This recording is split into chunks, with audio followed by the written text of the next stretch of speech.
Katie Vanenchek. Can Yes, I'm here. Okay, there he is. Here he is. Okay, so we don't have a movie for Julius, but I do have his accolades. There he is. So author, executive coach, and trainer, Julius Henderson was once homeless, broken, and without direction. At that point in his life, he made a decision to change his circumstances and create a difference in the world. He began his ascent by taking a minimum wage position, working with abused kids, and with only 6 short years, shot through the ranks to become president of that company. Some of Julius's duties included implementing company expansion and training development and the treatment of staff, which included a team of psychiatrists, psychologists, and social workers. In 2007, Julius started providing executive coaching and training to Fortune 500 companies. A partial client list is AT&T, Facebook, Mary Kay Inc., Apple, and FedEx. In his work with Mary Kay Cosmetics, he was commissioned to create a leadership training course to which 60 national sales directors attended, of 30 of which were inner circle and included Senior Vice President of Mary Kay Cosmetics, Gary Jinks. Mary Kay then invited Julius to represent them as their keynote speaker to the top 100 executives and CEOs of the direct selling companies held in Prince Edward Island in Canada. Mary Kay Cosmetics US then hired Julius to train his entire team of nationals and invited him back to Canada to train its top sales directors, sorry. In addition, Julius has written 5 books, all dealing with the different aspects of personal change, and has shared his advice on major media outlets, including NBC, ABC, CBS, and Fox. I have some powerful friends, people. And the reason why Julius Henderson is here is because he's an awesome interviewer. And we wanted the sales directors we were going to have to assign a sales director to interview Dawn and I. And we decided we wanted really everybody to be able to be the receiver of this. And there is no one who does it like the brilliant and amazing Julius Henderson. So I give you Julius Henderson, who's going to take over this part of the program. Right, no pressure at all. No pressure. None whatsoever. Great setup, great movies, great setup. Okay, if you are taking notes in this interview, I mapped these questions out. I came up with these 5 questions in a way for if you're taking notes that you are creating a map for yourself.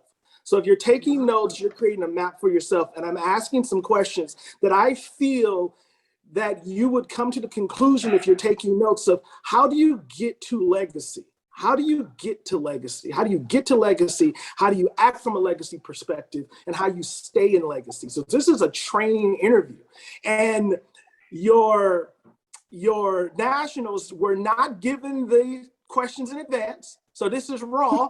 This is raw. This is real. Right. Dawn said to me, she goes, I don't have any questions. Do we have any questions? I'm like, let me tell you how Henderson rolls, okay? Even if he said he was giving us questions, he's not giving us questions because he wants us to answer them like on the fly.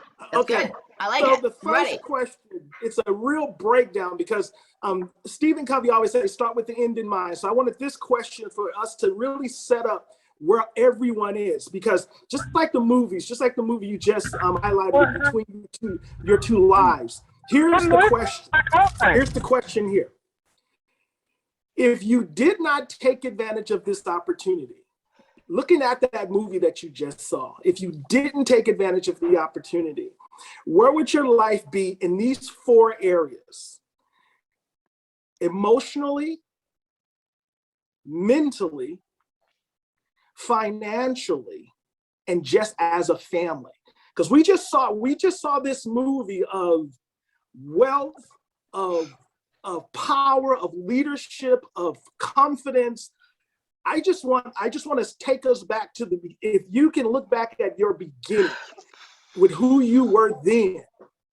If you had to say, what would my life be in these 4 areas if I didn't take advantage of this opportunity? Go ahead, Cyndee, you go first. Okay, so, we don't really, as you guys don't, like, we never look at our lives that way. You know what I mean? So, you don't really look at, well, if I didn't take this, where would I be? I mean, occasionally we'll have mountaintop experiences and we'll say, wow, what if I didn't? But I don't know that we actually like look at it like that, like really look at it like that. So, I mean, emotionally, I can only look at the rest of my family as predictors of where I would be emotionally. And they're kind of a hot mess. So I'm thinking I would have been part of that hot mess. So what unhot messed about me was I became efficient. I became disciplined. And of course, just turn so the opposite is what I came out of, right? So I would have been undisciplined. I would have been not efficient. I would have been highly emotional, like highly, like dramatic about everything. I definitely would not have led my son emotionally the way I have led my son. I mean, my girlfriends, I don't want to talk about anybody else's girlfriends, but I'm just saying I think I might be drinking now because I can't hang out with that. You know what I mean? And like they're fake and they're like, I might be drinking now. So, and I'm not saying this, you know, some of you might have lovely friends. I'm just saying, I don't have the kind of friends that I have in Mary Kay, and I'm not friends with everybody in Mary Kay. Let me just say that. It's not like 42 million friends that I have. Okay, that's not what I'm saying. My gosh, I wouldn't have any of the women that I get to run with and do life with as sales directors. That would be incredibly sad. I wouldn't know I'd be sad, but that would be sad. Mentally,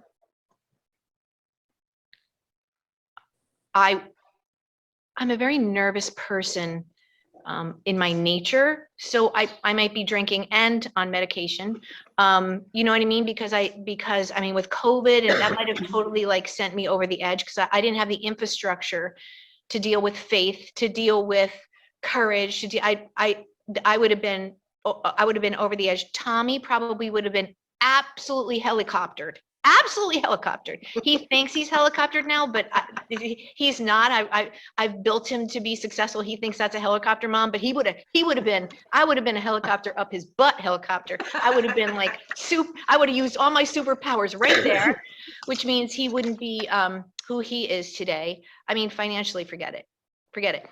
Tom made great money, but at like 55, he was tapped out, and they were trying to get him out of Marsh & McLennan. He was a senior vice president. Marsh & McLennan companies had $750,000 signing authority, big deal. And those are the first guys on the chopping block when management changes. He had 6 weeks vacation. He was paid really high salary. So he would have had to have probably found a low paying job somewhere else at 55, which stinks. He didn't have to do that. He joined me in my Mary Kay career. We work well together. Some couples don't, but we do. Every once in a while, we want to kill one another, but we don't.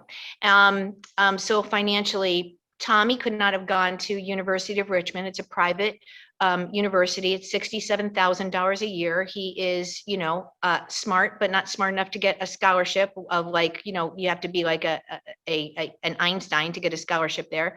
So we pay cash $67,000 for 4 years. We paid $20,000 for his junior high and high school, and he's going for a law degree. So he never wants anything except like $1 million for his education. Is basically how it's working out. So he probably ended up being more expensive than not expensive at all.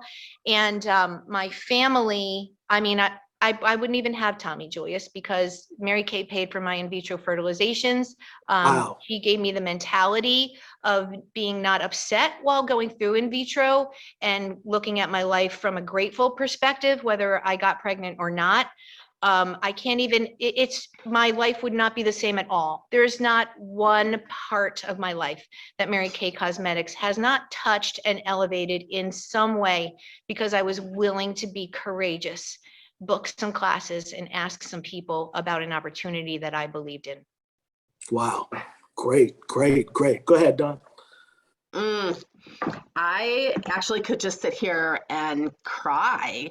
And I probably don't spend a lot of time thinking about this because of the impact that, you know, Mary Kay Ash starting this business, Daleen White saying yes, Debbie Moore saying yes. Debbie Moore, I mean, she wasn't going to let me leave that guest event until I signed on the dotted line.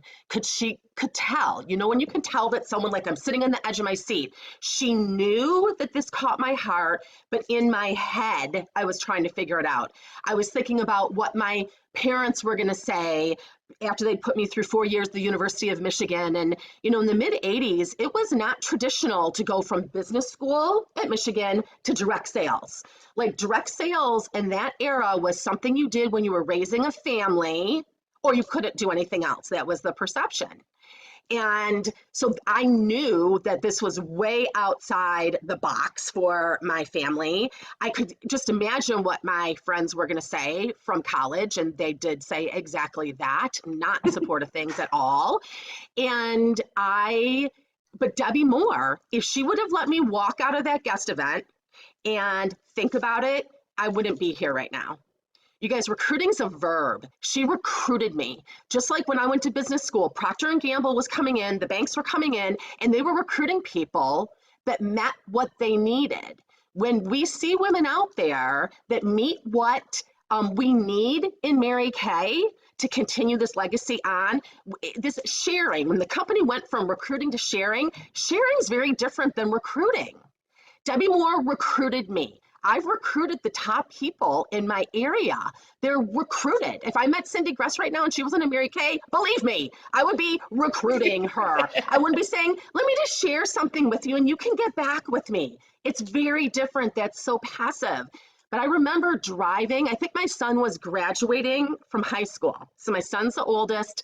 My little video got cut off, so you can go onto my YouTube and watch the whole thing. No, believe me, technology, I couldn't even figure out how to get it to you for a couple days. So no, no shame here, no judgment. But you can see the whole thing, so you can see more on my family. But my son is 30 now, my daughter's 28, but I remember when he was graduating from high school. And so I live in Metro Detroit, grew up in Metro Detroit, but lived in Arizona and Georgia the first 10 years of my business. When you talk about family, this business allowed my husband to get out of a federal agent GS-14 position, which I call golden handcuffs. They're positions people stay in for the retirement and the benefits and the security of it. And it used to be the federal government was secure, but then 9/11 happened and he was in Immigration and Border Patrol, and that ladder he was climbing up was just divided into 5 different places. And so he would have lost his promotability, but also it was sucking up his soul.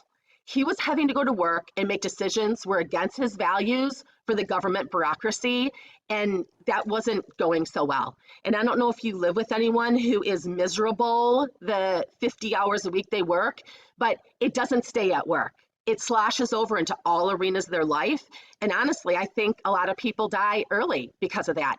I mean, when people say, Mary Kay women, gosh, you look great, I think it's because we're happy. I think it's because we're doing what we're supposed to be doing. Like, we're impacting people versus just exchanging our time for a paycheck. There's more than just an exchange going on. And so, but I remember driving to a success meeting and Jake was getting ready to graduate from high school. It was around that time period that the housing industry had crashed, the auto industry had crashed. So my kids saw many of their friends' families get divorced because of the stress, lose homes because of the stress, have bankruptcy. I mean, they did drink. I mean, some died in the process of that. Like it was ugly. Like, we think right now is the ugliest ever. Like, our memories are short, right? And depending on the part of the country you lived in and what your situation is, people usually just pay attention to themselves. But it was during that time period, I remember crying, thinking, I'm so grateful that Debbie Moore offered me this. I was in retail management after college, this great job. Everyone acted like it was the best thing since sliced bread. And I looked at the women. It was one of those businesses, kind of like public accounting. They see if they can kill you the first 5 years. And if they don't, you're very promotable. So I was in that type of program, and I looked at the women and the positions I was being groomed for. They were chain smoking in little offices without any windows. They'd lost marriages, their health, they hadn't raised their kids. And I'm like, I don't know. Like, I want to have my cake and eat it too. And so I remember driving to that meeting crying because Jake was getting ready to graduate from high school, go into college, thinking, thank you, God, that Debbie Moore made a new consultant come talk to me in a mall. Thank you that she closed to me at that guest event. Because you guys, who would I have been without this? I would have been successful. I mean, I did a really good job in school. I have a semi-photographic memory, so I test really well. Not that I learned everything. I can just test well. So I get really good grades and I don't really know much of anything. And so I, got good grades. I was a girl that did the right thing for the most part, and I would have been successful because I would have worked hard. My parents and family modeled a good work ethic for me. But if I'm going to be addicted to anything, it probably would have been work. My family has lots of addictions, alcohol, pharmaceuticals, sports, education, lots of idols, lots of gods. Came from an unbelieving pagan family on both sides. And so I probably would have been, I would have sacrificed raising my own kids for work. And what I saw for Mary Kay, I saw women stand up there and say, I'm making a 6-figure income. I have these kids that I'm raising. I want to be an excellent wife. I want to be an excellent mom, and I want to be excellent in work all at the same time. And to me, that made sense. Like, I want that. I want success in all those arenas, but I had never seen it modeled. My dad was very successful professionally, and my mom stayed at home. I wanted both. And until I went to that married bow. So I'm scared to think of. I would have been successful financially, though. I've always been able to spend more money than I make. So I came into Mary Kay. I grew up in the college in the 80s. You had one credit card, they gave you another credit card. So if I had a credit card or checks, I felt like I could use them. And so that doesn't work out so well. God has taught me my financial stewardship lessons very difficultly, very. And so at least with Mary Kay, if you embezzle yourself out of your business, which means you sell all your inventory, you take the profit and the wholesale and the retail, you don't reorder, you have no inventory, and you have credit card debt. That's embezzling your way out of Mary Kay business. I wish I could tell you I only did that once.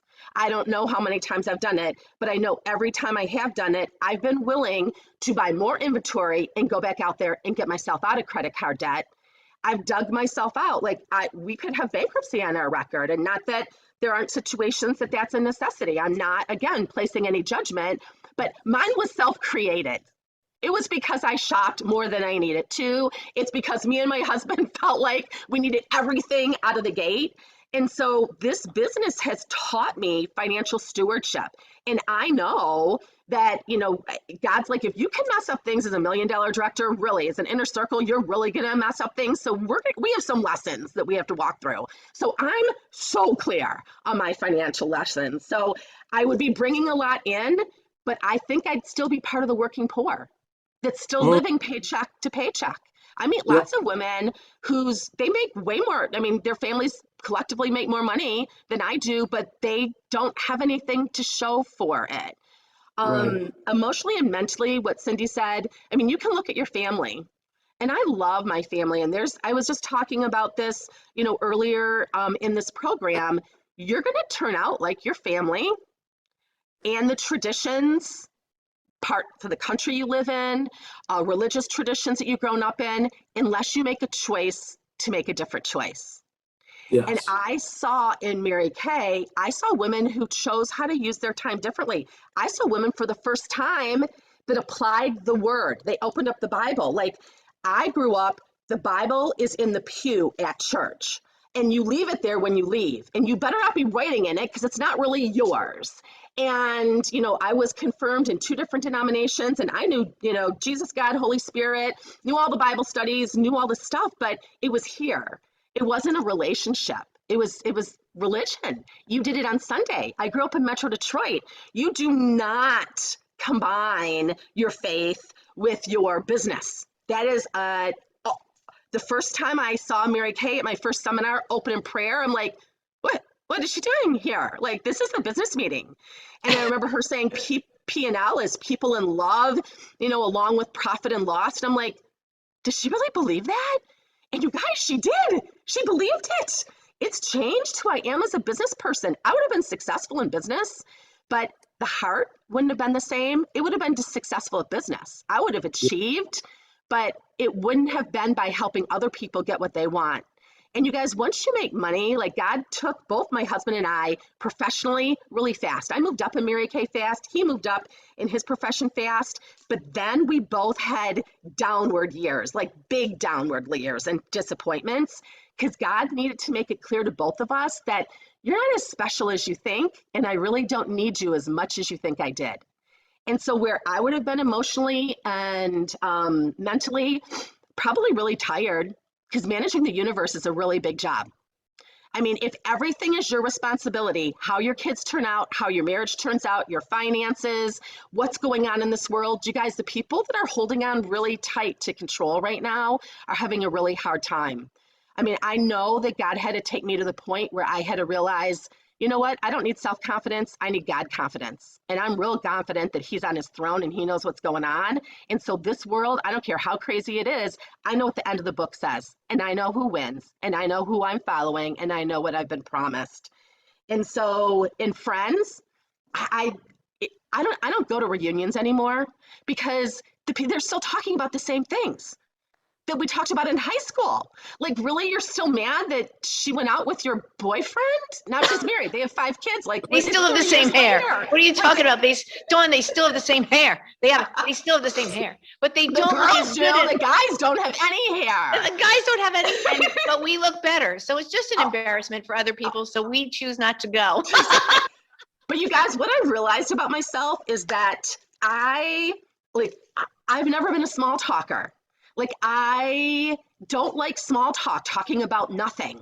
Like, I'm a quality time girl. I like a significant conversation. I need to be with people who are transforming and want to transform. Because if you are going to have the same conversation with me for a decade, 2, 3, or 4, like, we're going to be casual acquaintances, but we're not going to be friends. I'm not having coffee with you. I'm not spending time with you because it sucks the life out of me. Like, there's more to life. Like, I have to believe I'm getting up and doing something on purpose. And that's why I love Cyndee. Like, every conversation we have, it's fun, but I feel like it's purposeful. I'm just not, and I used to apologize for being like that. I need to see transformation happen. Like, that's addictive to me. I love Mary Kay for that purpose. I love the Lord for that purpose. I love that we're never done in this transformation process. I'm not working to retire. Retirement is not in the Bible.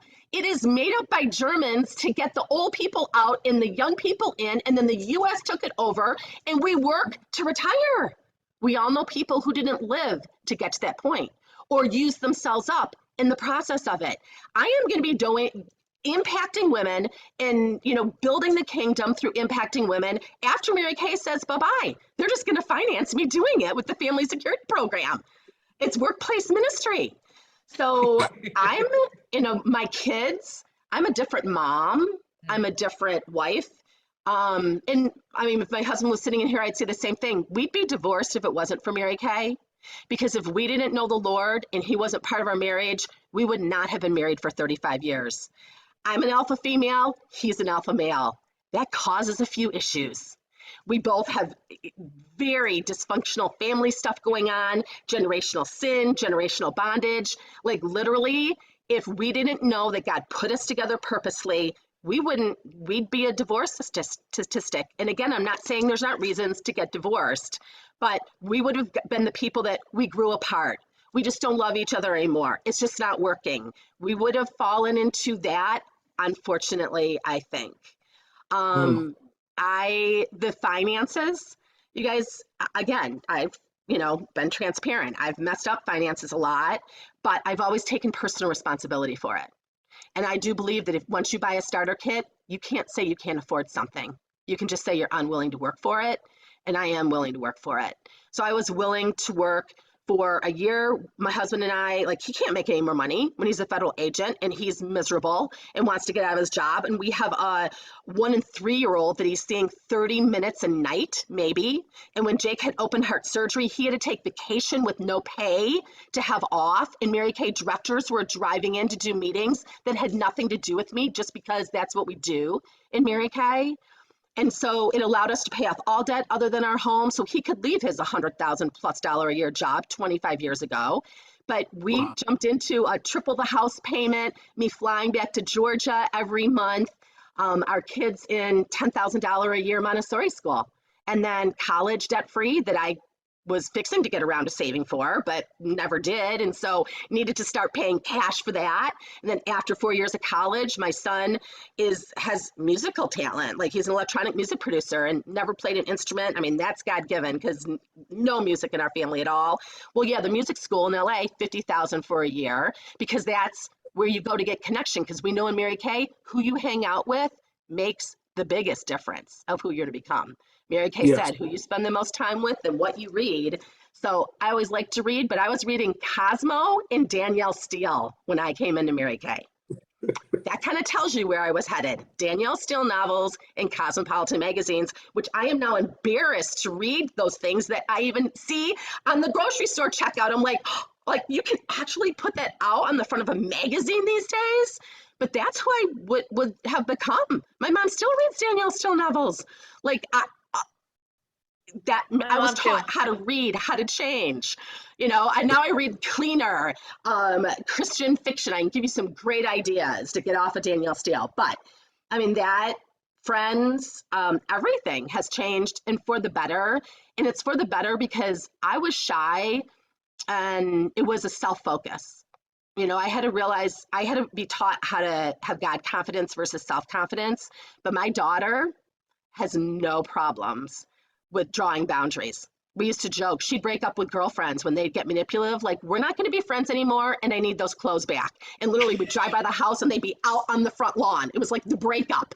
By the time she got done with high school, she had like one friend. But I said, you got to get in Mary Kay because you have to find like-minded women. We don't tear each other down. We are not manipulative. And if you are, you're not going to last or you have to change. Yeah. And so my daughter, my kids, neither of them, they do not like approval addiction. It's taken me years to get over that, and my husband's a high I, so you can just imagine, my kids, nope. Both of my kids live their life for an audience of one.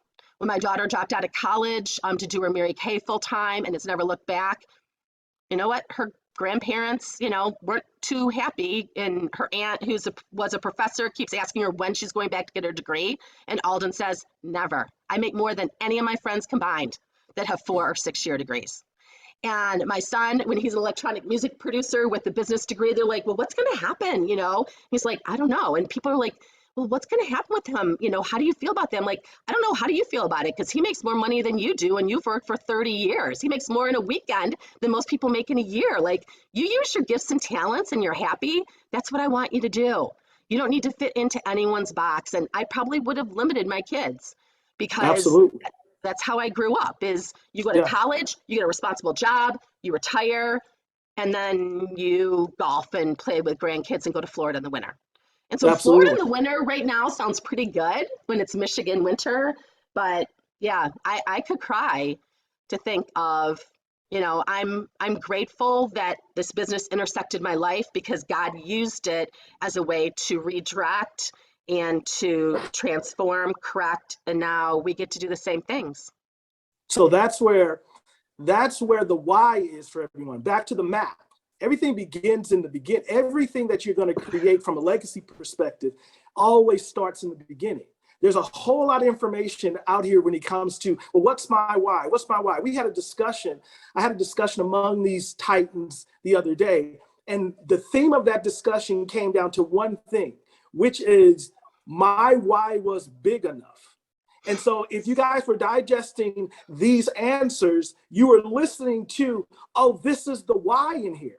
Now, everybody don't start from that perspective, but what you're getting from legacy leaders and individuals that started and got to their conclusion, they're now mapping for you, oh, start thinking about this kind of stuff. Start thinking about what this decision is going to do for my family. What is it going to do for ourselves financially? What is it going to do for me mentally? What is it going to do for our kids? They're mapping it out for you. Now, outside of the wealth process, why means something totally different, because in any truth, which what legacy is, there's always counterfeit. The counterfeit why is this theoretical, well, my circumstantial situation, and it's an emotional driven process. The real why, the wealth why, the truth why is always a why that's changing a life. That's always the why. Because legacy is something you pass on that's life-changing. So so if you were digesting their answers succinctly, look at yourself and ask yourself, wait a minute, am I working from one of those whys? Am I in action from one of those whys? Both of their answers came from something bigger than themselves. Okay, here's another question for you guys. Okay, here, Doug, we'll start with you first. Here's the first question. From an action standpoint, because there's the activity, and then there's a moment where you become a leader. There's a moment where it's like, I'm gonna be a leader in this thing. But just from an action standpoint, when you came into the business, when you both came into the business, how did you stay focused on the activity? Why was the activity, how did that become your number one focus? The activity, the book sale recruit. How did you not get distracted in other things? We'll start with you, Doug. I quit my job 2 weeks after I started Mary Kay. I did a perfect start. Debbie said, make a list of 20 people that have skin. Here's the script, book 8 to hold 5. Go and watch 2 people's parties. She never volunteered to do a party for me. We had a videotape in the starter kit. I read my flip chart, flip squirted, smiled, and after 5 parties held, I'm like, I see how I could pay my bills with this. And I went in, quit my job, much to my parents' and friends' dismay, and I've never looked back. But you guys, if quitting isn't an option, you make different choices. So first off, I wasn't going to let the people who said you're doing what say I told you so. I wasn't going to go back and tell them that it didn't work, because the fact of the matter is this always works if you work. And so I wasn't not going to do it and have them say that, because honestly, that would have been a lie, because I had just proven that if I did it, I was going to make money. The second thing is I needed to pay bills. So I still had all the credit card debt. Just because I quit my job, I still had it. And my parents graciously paid for my college. But after that, my dad's like, you're done. You are paying your own bills now. And my husband, we were engaged to get married when I started my business. And he was making $14,400 a year as a federal agent, running around in the dark after drug dealers, risking his life for $14,500 a year before taxes. And you guys, that was 35 years ago, but still, like, that was not the other federal agents were on food stamps if their wife didn't work. It wasn't enough money to pay. It wasn't enough money to pay our 2 car payments, rent, food, and my Visa bills. Wow. And so that was a driving factor. If you've never paid a bill in Mary Kay, like, get a bill, pay something. And if you don't have anything, then there's lots of need in the world. You guys, I am at the point now that the donations and the ministries I support, it comes out of my checking account every month. It's a lot. I can't sit there and go, am I going to work this month or not? Because I don't want the repo man to come and take my house. I, want to be able to fund the ministries. I don't want to have to not help this woman who's over in India, help getting the daughters of, sex slaves out of that. I don't want to go and do Bible studies on college campuses, but I want to support this family that does, because maybe if I did a Bible study in college, I probably would have made maybe different choices in college. And so, if you don't need the money yourself, then make enough so it comes from overflow and you can give. God in the Bible says that his view of religion is orphans and widows. We support my husband's aunt. His mom just died. She was helping her out, and she hasn't been able to help her out financially. So we've helped my mother-in-law out, and now his aunt, they just took all her food stamps away. She had like $47 a month, now $0, because they gave her $27 more in Social Security. Like, you can't eat. You can't keep your heat on. You can't put gas in cars. You guys, there's so many people that need the help. And so I always had a financial need. I would do a party in Douglas, Arizona with the Spanish flip chart, and I don't understand any Spanish. Collect cash, smile, flip, squirt, smile, and someone would translate sometimes, someone wouldn't. But people, you don't have to be a salesperson. That proved it to me. But I'd take the cash and go and buy groceries, take the cash and go and pay rent. And so no one, and I've seen my daughter, she bought her house when her husband was traveling and playing professional hockey for 5 years with the sales of Mary Kay product. Everything in her home, as a 28-year-old, she's had the home now for 5 years, is paid for with the sales of Mary Kay product. But see, I had no problem with her saying, I'm getting this home, and her rent to buy for the first month was more than my mortgage payment because I've sold product and paid bills. I like how what I hear from you is your action came with a responsibility. You quit your job and your activity had a responsibility. Note to self, if you are taking notes, there's a psychology behind activity. And Dawn helped you to appreciate that the first thing she did when she saw that she was going to make a profit was went and gave up something that now the activity was dependent on the profit. The profit was dependent on that activity. The responsibility behind the activity, that's huge. Cyndee, same question. Okay, ask me again, because I was listening. Sorry, it's hard for me not to get enthralled. The question was, how did you stay in the activity? You get in, because people, you go the process from activity, leadership, how did you stay in the activity as soon as you got in? Done, quit her job, boom, I'm responsible for this activity. What did you do? So interesting, because it's a totally different answer. Absolutely. So I was invisible up to Mary Kay. Now, I was never invisible to Tom, but pretty much everybody else in my life, Tom and my grandmother, invisible. And so I got passed in school on to the next grade, not because I deserved to, because of my grades, but because I wasn't a problem and I was a sweet kid. And, I was a good girl. And so they passed me with C's and D's. And I remember being in high school and they had this horrible, horrible, horrible thing where the guys could buy roses and hand them to girls. I never got a rose. But I can't blame that on other people. I was invisible because I made myself invisible. I was so shy that I corrupted myself in my shyness. And if that's a thing. And I made myself invisible, but then I felt bad that I was invisible, and I kind of cannibalized myself. This bizarre, I don't know, Julius, if you can ask another question to get that out of me, but that's what I kind of did. Yeah. And so Mary Kay was the first place where I was like winning, like where I was winning. And not winning because I wanted to beat somebody, but winning because it made me feel like I'm valuable. And I have a gift, and my gift is going to change other women's lives, because I know a whole bunch of other women who, even if they won, they didn't necessarily get the value of winning, of how it changes self-esteem and self-confidence, and then how that's going to change my children, and how it changes hopefully anybody who wants to be mentored by me in my national area. So for me, my answer to that question was I got like on a right track. Like, I don't know if you ever watch something mechanically, like catch something, like it caught. It caught from like the first week. Like it was like, oh. And so I just recently read this thing that said, win silently and let your winning be the voice for you.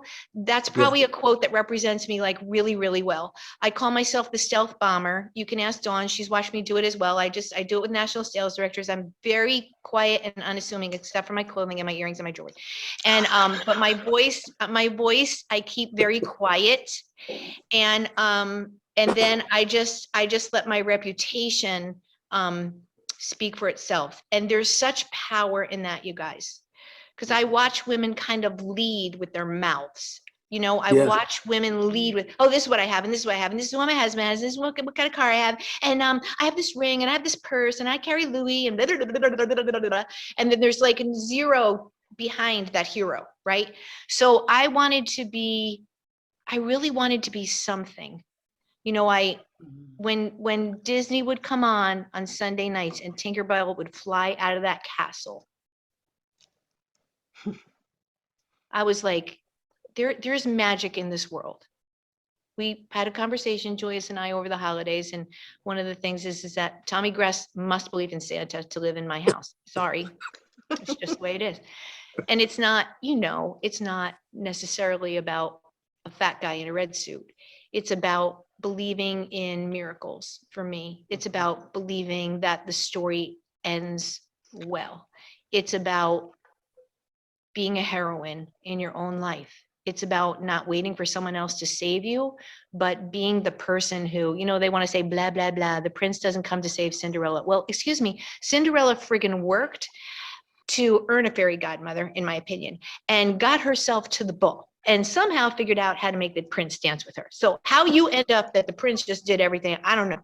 But I want to be the heroine in my own life. And most importantly, when I'm no longer here, I want my story to go on through my son and my grandchildren, my grandchildren's grandchildren, of like, this was a broad, man. This was a broad. Yeah. I love both your answers because, like you said, they both come from two different walks of life, but they both went from theoretical, from the standpoint of I quit my job and I wanted to be known, to the real. I had to get into activity. Whereas what we're talking about is a counterfeit legacy, a counterfeit why, and how true whys take place.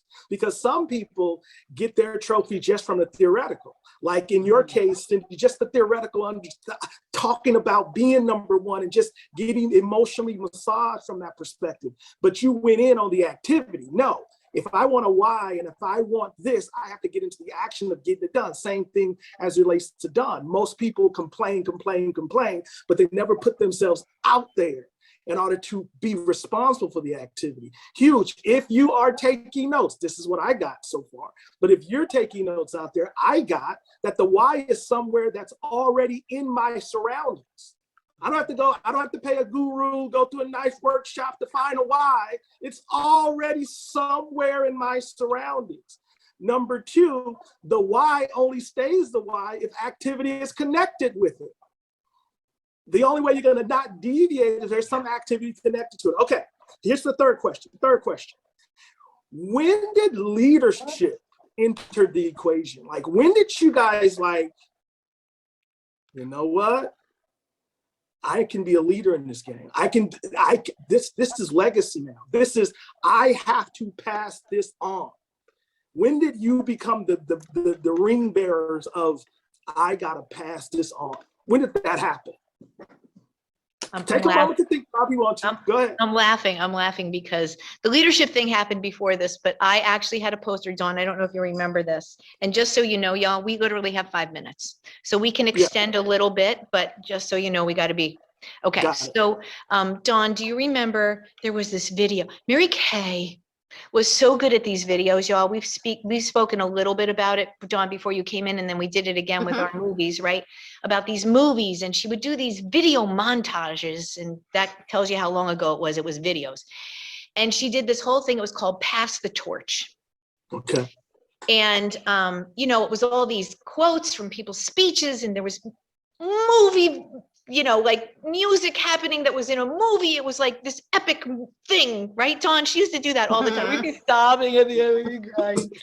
And she did this pass the torch thing, and just as she said, and so now I pass the torch on to you, my face showed up. And I was like,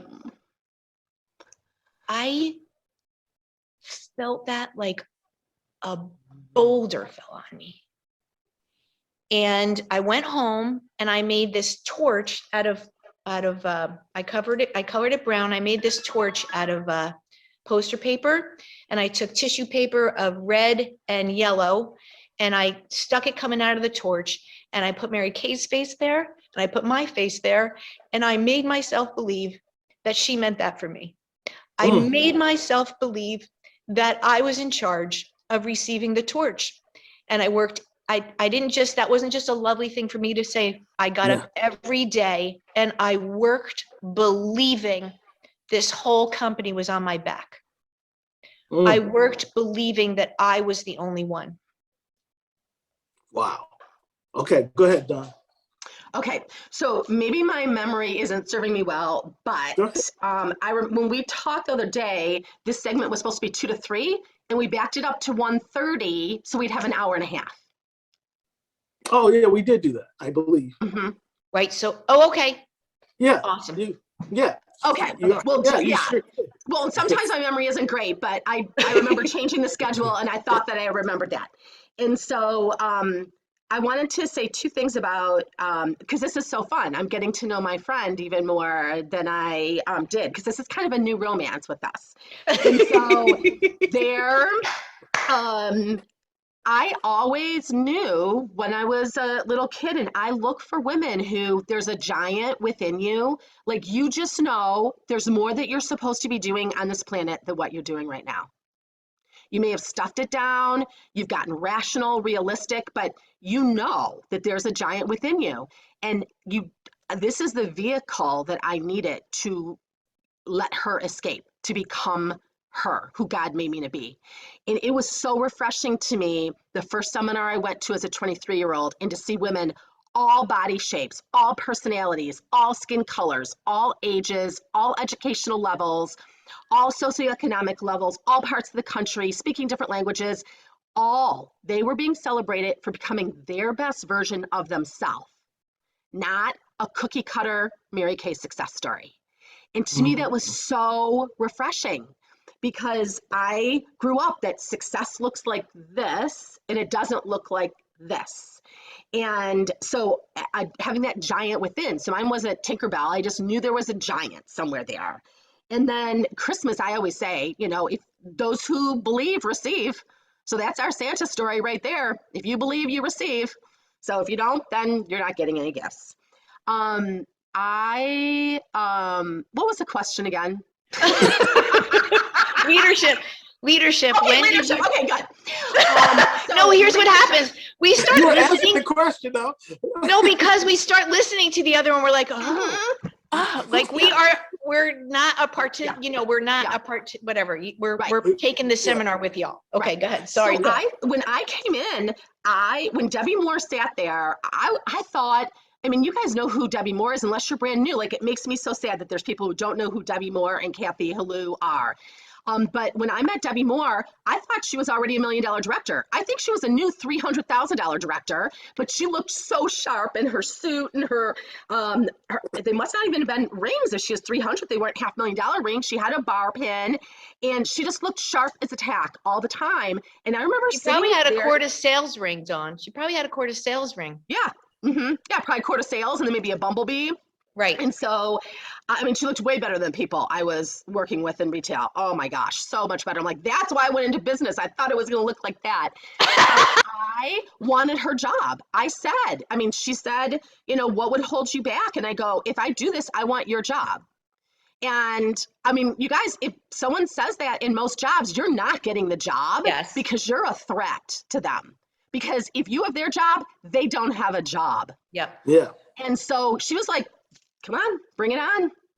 And you guys, I can tell you, I just talked to her a couple weeks ago. She'll call me. She's retired. Like, how you doing? What's going on? Catches up with the family, catches up with business. Like, it doesn't end in Mary Kay when you retire. But from the very beginning, like, whatever I do, I want to be good at it. And so I knew there's a giant within. Like, I went to seminar, I saw those women sitting on the thrones. I really wasn't that into the throne stuff, although having my family up there on the throne, Debbie said it'll be worth it. It was, but that was God's promotion. That was not because I worked for it. That was a year that Jake had open heart surgery. It was 9/11. We were stuck in Europe. We were there for 4 weeks between the two trips, and then 9/11. And then we found out in January that my son had to have his second open heart surgery at 10 years of age, when we were told he'd never needed open heart surgery again. And so that was my number one year. And when Jake stood up there and thanked everyone for praying for him for his open heart surgery, the first two people were Tom Watley and Debbie Moore that called when we got out of his open heart surgery. I was literally in the hospital the last couple days of that seminar year, ranking number 1 to 3 in the nation. And I remember just thinking, it is what it is. I need to walk this little boy through it. Like that, I read Battlefield of the Mind by Joyce Meyers probably 100 times that year to stay out of really dangerous neighborhoods. And but Jake got to stand up there and thank everyone for praying for him. And God's point to me was, seriously, get out of the way. I do not need you. You can be in Europe with no international phones or internet. You can be with your son for open heart surgery. You can, oh, I had pneumonia for 2 months. It's the only time I've ever been that sick in my life. I don't need you. I'm in charge of the universe. Just get out of the way and let me do this through you. And so I always wanted the leadership, but I had to get out of the way. I had to learn how to. The Experiencing God Workbook was given to me about a year after Kathy Halou, told me that God's here, you're here, and the only bridge is Jesus, and wrote the little cross on the piece of paper. I'm like, scales fell off my eyes. I was starving for the word, and I just started like, who is this God? Who is this Jesus? Who is this Holy Spirit? And now, Experiencing God, I just restarted it 2 days ago. It's taught me how to work where God works. That's what Jesus did. He worked where God works. And I can look at my business, the second 25 years and the first 10. I was a trip director. You can be ranked. This business works mathematically. But when you add in him guiding you to the people you're supposed to be working in and doing his work, it's unstoppable. So I want it to be a leader. And, this is something I remember Arlene Lennar is retiring. And when Cyndee was just talking about that, my lineage, there's queens, my gosh, the lineage that the family that I came from, I ask God often, why? Why'd you put me here? And you guys, I want you guys to ask yourself that. You have national sales directors that are super serious about legacy, and we've been successful all the way through the Mary Kay, programs. Why? Why are you here? Why are these your leaders? It's purposeful. It's not an accident. You could be the 90% of Mary Kay right now that does not have a national sales director. Why? And so I've asked myself, why, Lord? I believe it's for all the things that they poured in to us over the years, all the legacy nationals that we learned. And now we're ready, as we have 6 more years to pass these batons, like we're ready. But when Arlene Lenars, I remember sitting in the front row at her retirement at Leadership. And physically, I could feel that baton pass to me, like physically. I remember going, like, oh my gosh. And you guys, well, there's the similarity between you mm-hmm. two that once again, you start seeing the similarities. And once again, you begin to see what you guys were both doing at the same time. Different. And that's why these questions are so great for you guys to take notes in, because the next phase of the process was obligation. Both of these, they started with the why connected to the activity, then the obligation. Then the obligation took place. And so no matter where you are in the walk of where you are in your business, these are the questions you want to ask yourself. Am I in activity because of a why that's forcing the activity to happen? Their whys were big enough to force the activity to happen. From that perspective, do I feel the obligation to the next generation? Do I really, and am I doing something with it? Not just feeling it. You guys both did something. It wasn't complete without I'm going home, I'm going to create my torch, and every day my activity shows I'm in concert with it. This is huge. Okay, my next question. Now comes inside activity. You guys are 1% of Mary Kay less than 1% of Mary Kay becomes nationals. That's facts. So even though you are running with everyone, there are things that are happening that made you be something totally different to get to the top spot. So if you can take us to just the activity of staying consistent, even though you're surrounded by people that may be talking about it, not doing it, may be distracted, but still around you, may have conversations, but they're not following through. How did you keep your mind, even in the locker room, surrounded by other teammates that maybe playing a different game? How did you keep your mind free to stay on point until you got to the top spot? That's my last question. How did you keep your mind free to stay on point in the activity until you got to the top spot? Bring us into that. Go ahead, Don. You want to start? Sure. This is a big job.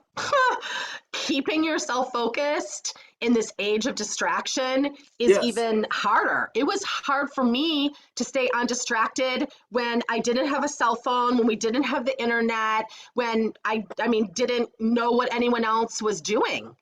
But I had to learn how to manage myself.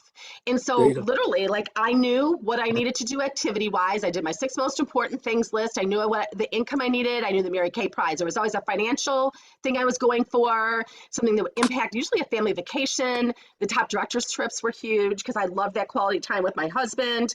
And then there was always a Mary Kay prize that was going on. But literally, you guys, I mean, I could be in the laundry room loading up the washing machine going, what am I doing? I don't have enough parties on my books to make them out of money. And then, you go back in and you start to do your work, and then all of a sudden you're doing something else still. Yeah. So I had to learn how to discipline myself. And so I have lots of lists. And I've had to learn in the mornings, I have to protect it. I mean, in this age of distraction and all the noise and all the information coming in from other places, I have to not look at my phone. And, I encouraged my area today, stay focused, work on being undistracted. Like, what about a year of being unoffended and undistracted? What could happen? Unoffended. Wow. Unoffended and undistracted. Those are two things that I'm really working on. And so I have to have that morning time. I do a spiritual journaling that I was taught through Blackaby Ministries when I went through this coaching process with them a couple years ago. It's on my website, Otten-Sweeney.com. I have their permission for you to use it. Go under education and 30-day journaling challenge. I encourage you to do that. 30 days. It taught me how to journal, how to read the word better, how to apply it, know who God was. Because if you know who God is, his character, his purposes, his ways, then it's a lot easier to stay focused and know who to listen to. I was taught early on, do not take advice from someone you do not want to change situations with. So if someone's has 5 husbands, I'm not getting marriage advice from them. If someone's claimed bankruptcy 3 times and there's no fruit in their life financially or spiritually or personally or health-wise, I'm not taking advice from them. I've had to read a lot. I've had to do Joyce Meyer's Approval Addiction. I've had to read Henry Cloud's Necessary Endings. Like, I have spent, I probably have 10 masters in mastering myself, because this is the hardest person you have to lead. And so you do activity, you don't focus on yourself at the expense of serving others. We were taught, you go and serve others, that's the best therapy you can have. But then I was always reading, I was always like, how can I get better? How can I grow? And God will do it. If you ask him, the Holy Spirit, he's your coach, he's your teacher, he's your reminder, he absolutely will. And so, it's a daily battle. And now with all the stuff going on, like, I can't watch the news. I need to tell my husband, I don't care what you just read or just saw. Don't tell me. Don't tell me. I don't care. Because I can't do anything about that. What I can do is help women get out of hopelessness. What I can do is share this opportunity and give them a way to beat inflation. Because you guys, people are drowning. Right now, there's domestic violence. There is sex trafficking, you guys. There's fentanyl. There's horrible things going on. I can't do a lot about any of that, but through this, I can help women like Mary Kay ask us to do, through washing faces versus feet. It's showing her, even by a compliment, if she never buys anything, someone saw her, like Cyndee said. There's so many women. Can you imagine now, if you weren't seen when we were physically together, how people feel that aren't seen, and there's no way for them to see people in person? You guys, people are drowning. We can help them. And so, but I do know that if I get sucked into, I can scroll through and I can look at stuff, but I can't major on minors. And I ask myself, and I've asked God to reveal to me, is this my responsibility? Because I used to jump into stuff and it wasn't my responsibility. I love how and this is what you see in all players. Like, even though I always talk about, there may be 10 players on a team, you can always tell that 3 or that 4 that become all-star players based on things that they do. If you guys are keeping notes, these are the notes that I took. I took that Dawn said she challenged herself not to get offended or distracted. She challenged herself not to get offended or distracted. And the most important thing that she did was she learned herself. See, these are the things, sometimes people are, well, I'll save that for the end. Go ahead, Cyndee. Go ahead. What was the things you did? How did you keep yourself? How did you separate yourself to get to the top spot in Mary? I mean, there are hundreds of thousands of directors, people that have come into Mary Kay. You guys are at the top spot historically, less than 1%. What did you do to stay focused to get to that top spot when 99.9% of the, historically speaking, never got there? That's just Okay, facts. so you're gonna get mad at me because it's. Oh, here she go. This is gonna be a secondary question. So, I play the long-term game. Yes. I play the long-term game. And so whatever it takes to play the long-term game and win at the long-term game. So there were a lot of distractions along the way, right? As consultants are too, she's not doing it right. She's cheating and right. And so there were people in Dawn in my day that were like, they're cheating. And we knew they were cheating, and they were really cheating in other countries. Like, it was craziness. Okay. And so, but long-term game, like, I'm not, okay, let her cheat. Okay.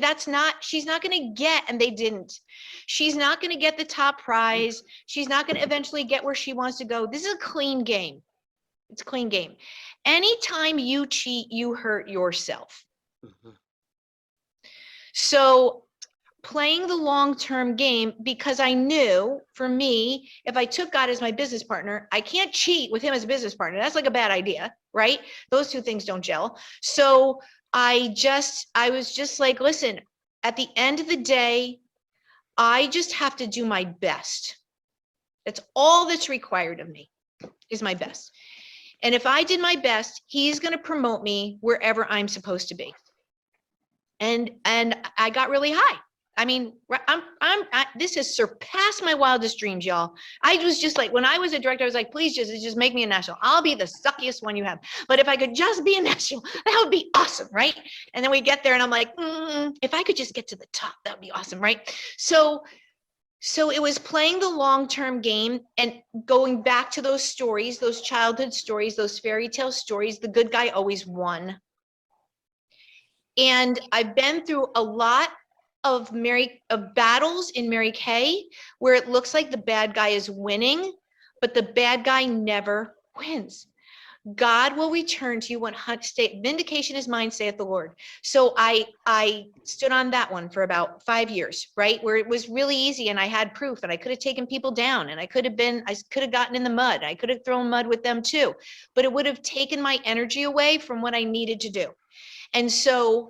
And that was not easy. And I'm not saying there weren't moments where I wanted to kill them. And there's not moments where I was in the shower running my mind movie of me actually killing them, right? But I didn't actually do it, just in my mind, right?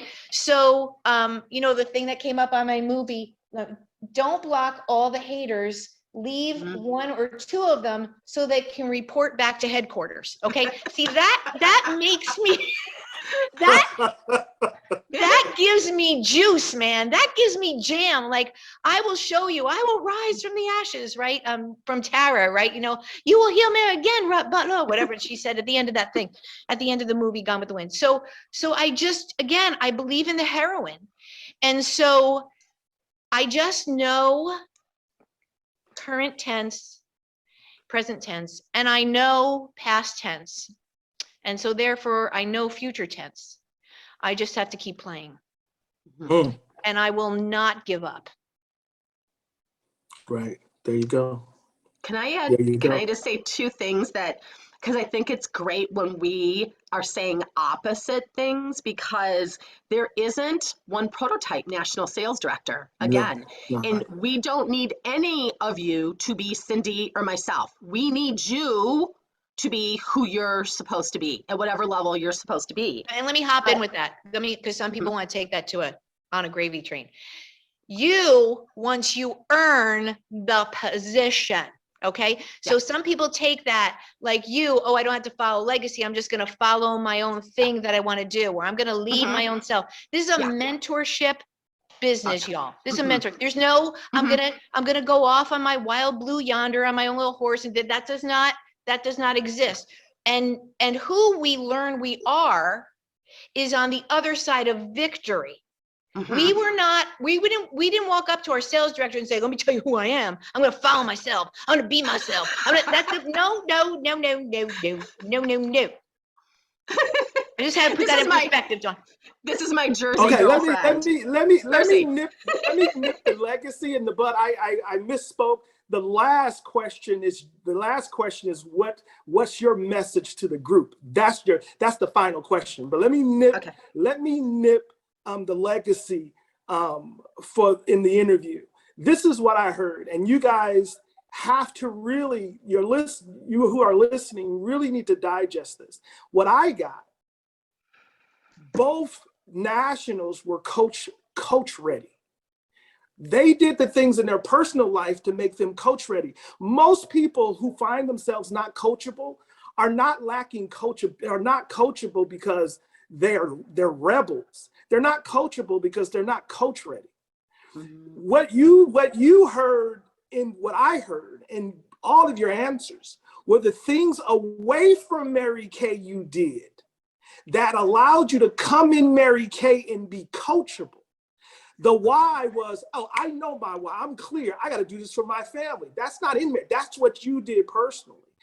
I have to take my family to the next level. The evolving personally.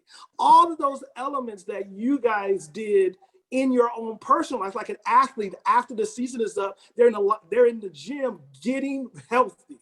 So when it's time to play, the coach just says, hey, go do this, because they're coach ready. That's what I got. I now can see from a legacy perspective how you both got to be less than 1% historically in Mary Kay, because that's how wealth works. The one who does their due diligence to be coach ready, well, when the coach appear, will do the things necessary to play the game. So my final question to you both is, what is your final message? Now being able to go back to your own history, because some of you guys, both of you are like, man, being able to travel through your own story. What's your message to the group in aspects of legacy? Go ahead. I need to think for a second. Go. Okay. That's a big question. That's a bummer. Yeah. So while you're thinking, there's two things that I want to say, and then I'll answer that question. So when Cyndee said, I do believe that we're all of you in Mary Kay, if you're at this workshop, like you want to learn this, you want to do well. Like there's people who chose not to be here. You are not the tree slosser, like I'm going to get away with as little as I possibly can. I'm just sliding by. Like you want to get this. You are coach ready. So I believe that we're all doing the best job that we can. I learned though, if you ask the wrong question, you get the wrong answer. And so with I'm doing my best, I've come to look at that as a victim stance. Like I can't do anymore. That's it. Like it's kind of like I'm going to try, which we were just never allowed to say in Mary Kay.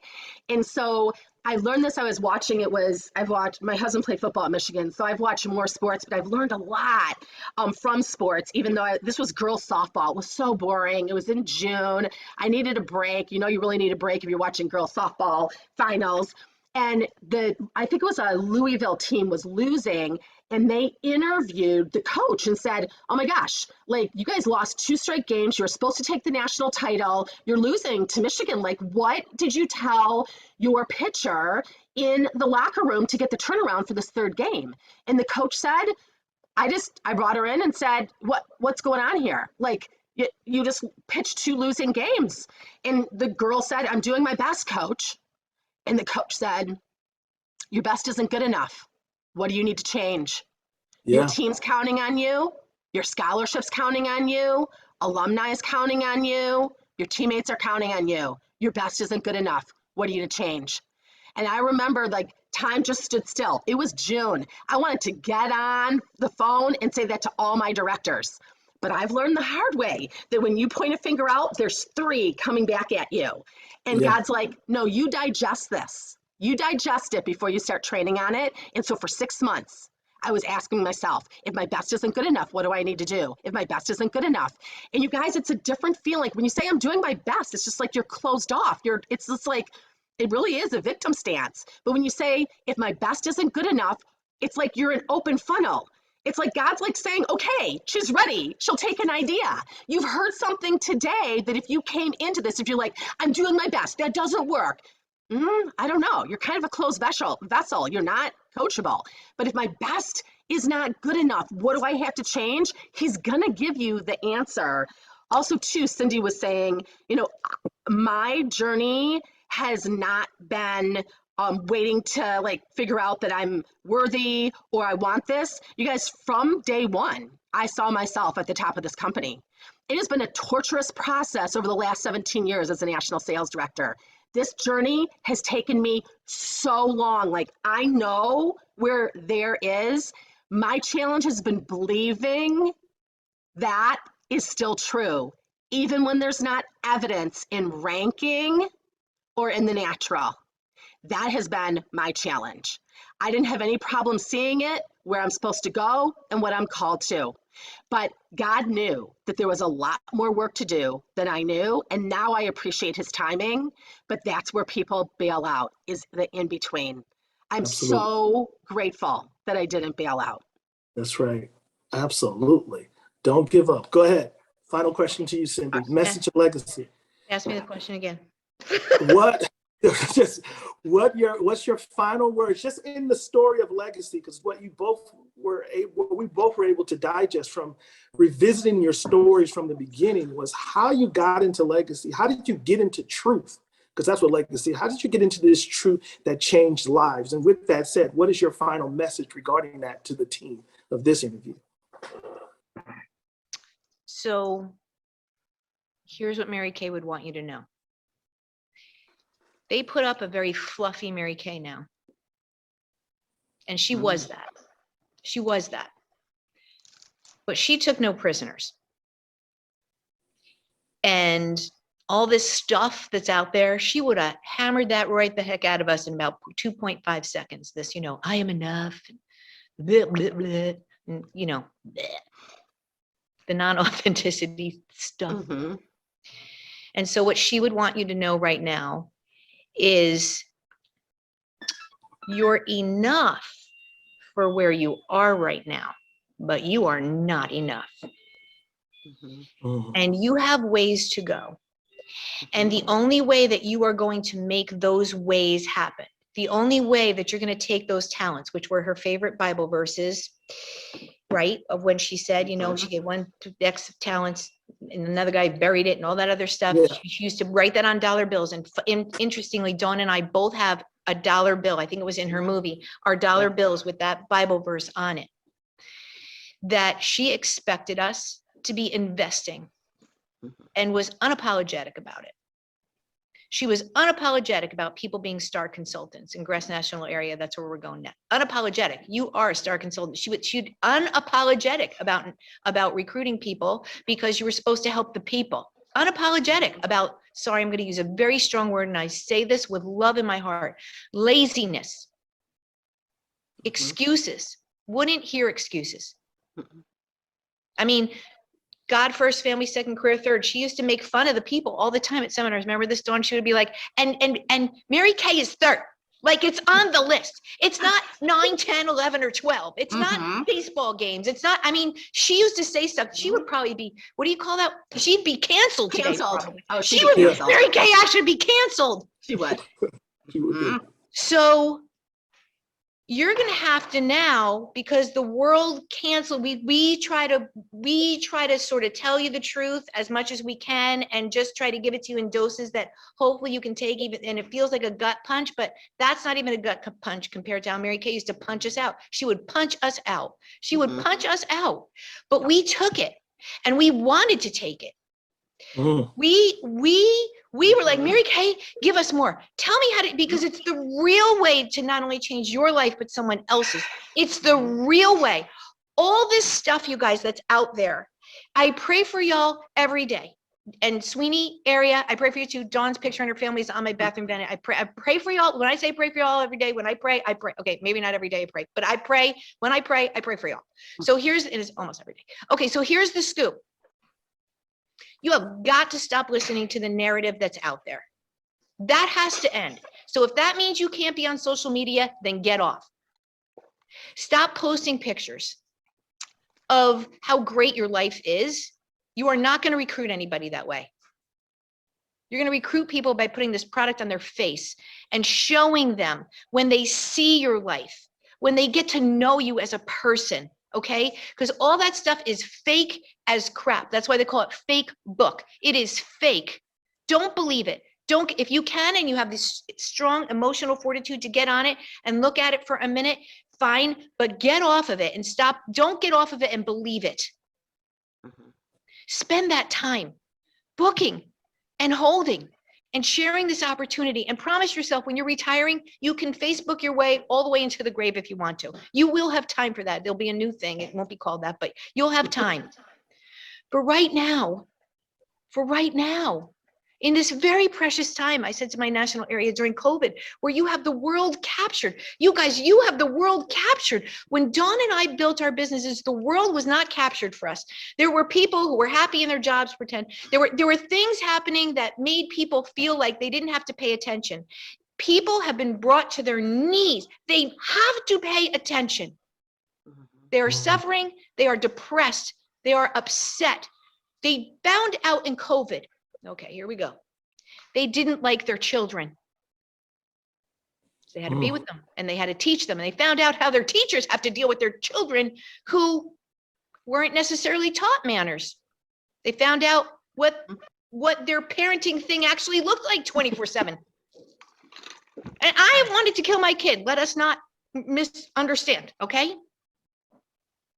Some people found out they didn't like their spouse in too much communicado. The world has found out a lot, and it is ready for truth.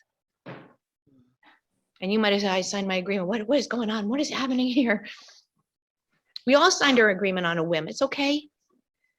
But I think I want to close with this statement. My heart and everybody else's heart in the world has been broken over mean, stupid, unbecoming things. And we have a piece of fixing it. I just know and believe that we do. Doesn't matter what your skin tone is here. No one gives a crap. This is about being your best self. Doesn't matter what your age is. No one gives a crap. This is about being your best self. Doesn't matter that we're women, most of us. No one gives a crap. Just be your best self. Doesn't matter where you came from or what you did before this or what you believed before this. No one gives a crap.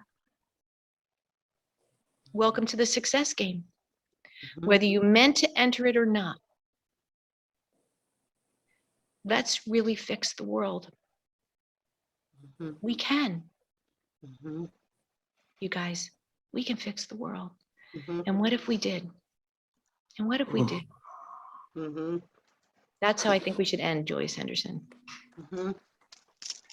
Great interview. Thank you for giving me the opportunity to interview you guys. This was impactful. Take care. Enjoy the rest of your seminar. Awesome. Awesome. Thank you. Thank you. Goodbye, Henderson. Goodbye, Otten-Sweeney. Goodbye, Otten-Sweeney area. Area. Goodbye. Goodbye, y'all. Happy New Year. You too.